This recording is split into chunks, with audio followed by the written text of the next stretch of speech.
कांवड़ यात्रा की शुरुआत होने जा रही है और ऐसे में यूपी सरकार की तरफ से श्रावण मास में कांवड़ यात्रा को लेकर तैयारियां भी तेज कर दी गई हैं। वहीं दूसरी तरफ मोहर्रम को दृष्टिगत रखते हुए सुरक्षा के इंतजाम बढ़ा दिए गए हैं। राज्य के प्रशासनिक अफसरों द्वारा लगातार बैठकों का दौर जारी है, जिसमें पुलिस, प्रशासनिक अधिकारी और स्थानीय समितियां शांति और सुव्यवस्था को लेकर दिशा निर्देश जारी कर रही है। कांवड़ यात्रा और मोहर्रम को लेकर क्या क्या तैयारियां चल रही हैं, हमारे इस खास रिपोर्ट में देखिए।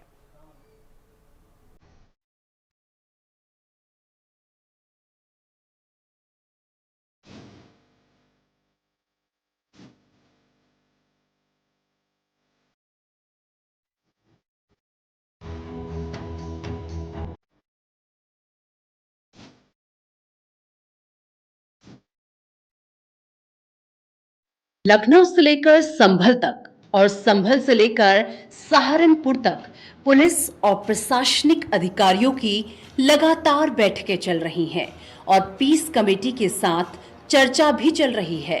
और ये चर्चा इस बात को जाहिर करती है कि कांवड़ यात्रा और मुहर्रम एक साथ पड़ने की वजह से सरकार और सिस्टम दोनों ही सतर्क हो गए हैं।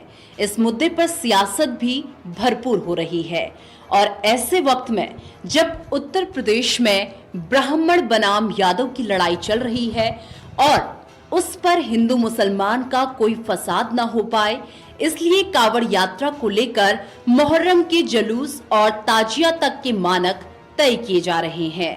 सहारनपुर में उत्तर प्रदेश के अलावा उत्तराखंड और हरियाणा के पुलिस अधिकारियों की मैराथन बैठक में तय किया गया कि कांवड़ यात्रा के दौरान कोई बवाल ना हो और डीजे को लेकर के कोई फसाद ना हो।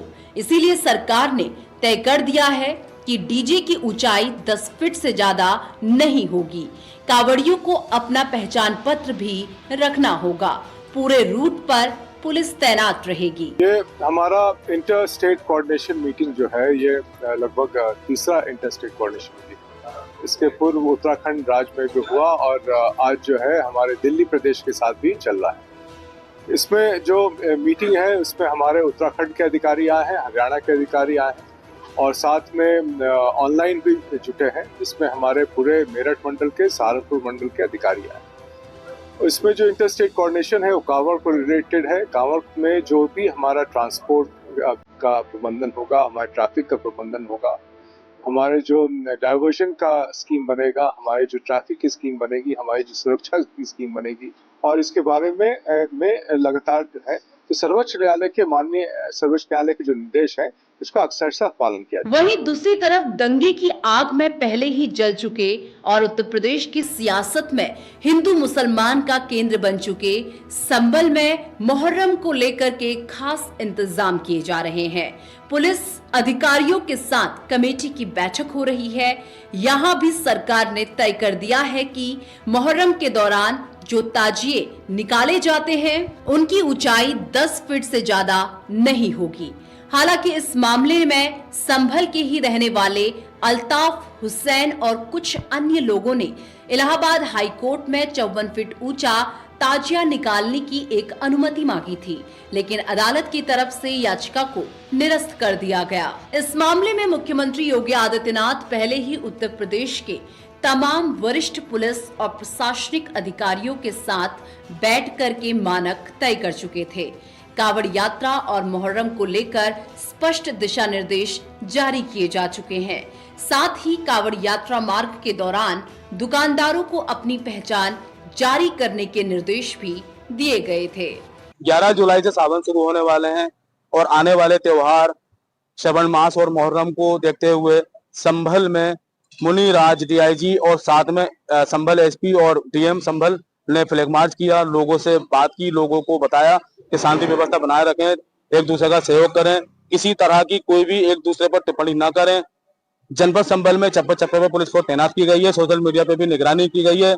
इसी के मद्देनजर जनपद संभल में सुरक्षा व्यवस्था कड़ी कर दी गई है, जिससे कोई किसी तरह की हरकत ना कर सके। कैमरा पर्सन के साथ मैं सरफराज अंसारी, एफएम न्यूज संभल। इन सब के बीच मुजफ्फरनगर की घटना ने फिर से कांवड़ और मुहर्रम को लेकर के सियासत तेज कर दी है। मुस्लिम युवक पहचान छुपाकर हिंदू नाम से सामान बेच रहा था, जिसके बाद उसकी पैंट उतरवाकर पहचान की गई।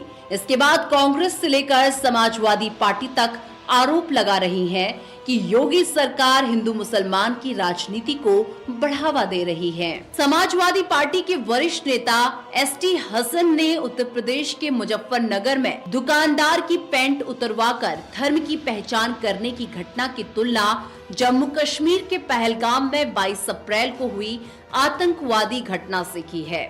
उनके बयान पर जमकर हंगामा हो रहा है। इस मामले में उत्तर प्रदेश के डिप्टी सीएम ब्रजेश पाठक ने आरोप लगाते हुए कहा कि इस मामले में समाजवादी पार्टी और कांग्रेस जैसी पार्टियां तुष्टीकरण की राजनीति कर रही हैं। कि कांवड़ पथ के ऊपर जो भी होटल्स हैं, ढाबे हैं, ठेले वाले हैं, किसी भी सिविलियन को यह अधिकार नहीं है कि उनकी चेकिंग करे और इस तरह से करे कि उसके कर्मचारियों की पैंटें उतरवा के देखी जाए। पैंटें उतरवाना उन लोगों को टेरराइज करना है, एक भय का माहौल पैदा करना है। मैं इस बात से सहमत हूँ कि आइडेंटिटी होनी चाहिए, मुझे इसमें कोई एतराज़ नहीं है। इस्लाम किसी को धोखा देने की हिदायत नहीं देता। अगर जो मेरी आइडेंटिटी है वो सबको मालूम होनी चाहिए। मैं क्यों अपना नाम छुपा के या दूसरे नाम रख के अपना कारोबार करूं?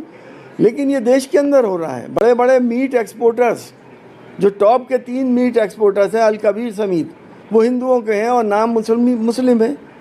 ये बिजनेस टैक्टिक्स लोग करते हैं, शायद वो समझते हैं कि इससे उनको ज़्यादा फायदा हो जाएगा। समाजवादी पार्टी के लोग लगातार अनर्गल बयानबाजी उत्तर प्रदेश में कांवड़ यात्रा पर कर रहे हैं, जो कि बहुत ही दुखद है, निंदनीय है। समाजवादी पार्टी के लोग इस तरह की बयानबाजी कर रहे हैं कि आतंकियों की तुलना वो कांवड़ यात्रियों से कर रहे हैं। कितना निंदनीय कृत्य है, घोर निंदनीय कृत्य है। समाजवादी पार्टी उत्तर प्रदेश में शरिया कानून लागू करके मुस्लिम तुष्टीकरण को बढ़ावा देकर के वोट बैंक बनाना चाहती है। उत्तर प्रदेश के लोग इसे कभी स्वीकार नहीं करेंगे। हमारी प्रतिबद्धता उत्तर प्रदेश में व्यवस्थित सकुशल कांवड़ यात्रा को लेकर के है और हर क्रेता का अधिकार है वो जाने कि किस व्यक्ति से वो सामान खरीद रहा है, उसकी पहचान क्या है। नाम प्रदर्शित करना विक्रेता का, दुकानदार का फर्ज है और इसी को हमारी सरकार ने आग्रह किया है। कृपया सभी विक्रेता अपने नाम और एड्रेस को प्रदर्शित करें। फिलहाल अधिकारियों को निर्देश दिए गए हैं, कांवड़ यात्रा हो या फिर मोहर्रम, सरकार की गाइडलाइन के अनुसार ही दोनों धार्मिक कार्यक्रम संपन्न कराए जाएंगे। Bureau report, FM news.